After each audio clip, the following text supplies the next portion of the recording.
Hi, I'm Andy Mahone with the Handy Andy Real Estate Experts, and today we have another installment of our video blog. And today's topic is all about contingencies.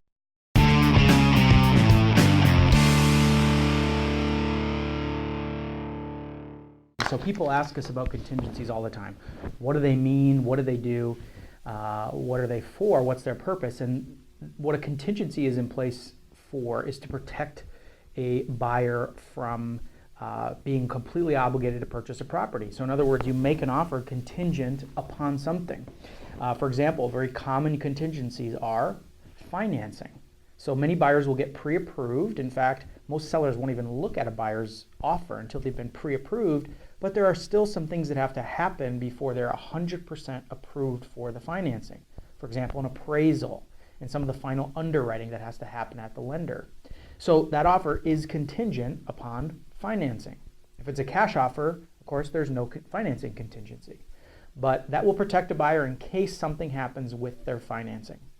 Another very common one is an inspection contingency.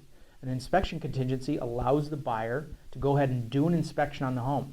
And in Minnesota, if they have any change of heart, they can back out after their inspection for any reason. They don't even have to give the seller a reason.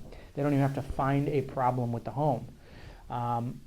But that is an inspection contingency. Most buyers are given a certain time period that's negotiated into the contract. They go ahead and do that inspection. And of course, after that inspection, they can renegotiate with the seller, either by purchase price or for asking for repairs to be done. But that is that inspection contingency. Well, there's also a disclosure contingency. In other words, in the state of Minnesota, every seller is required to include a seller's disclosure statement with a purchase or with their sale that discloses everything that they know about the home. And if a buyer has not received that disclosure, even if they have an accepted offer, they are not obligated to purchase that property until they've been able to receive that disclosure statement and sign off on it. So those are pretty standard types of contingencies. There's a couple others we don't see as often. One is contingency upon a home sale. So if you're a buyer and you have a home that you need to sell before you can close on another home, some buyers will go ahead and make an offer on another home contingent upon their home selling. And that's not very common in our market anymore because the market is so active that most sellers won't even consider a contingent offer. But that is one way to purchase a property before you sell yours. Another contingency is for a seller of a home that is going to list and sell their home contingent upon them finding a property. So there are some sellers that say, well, Andy, I don't want to sell my home unless I know there's another property out there for me to purchase. But I also can't purchase until I sell.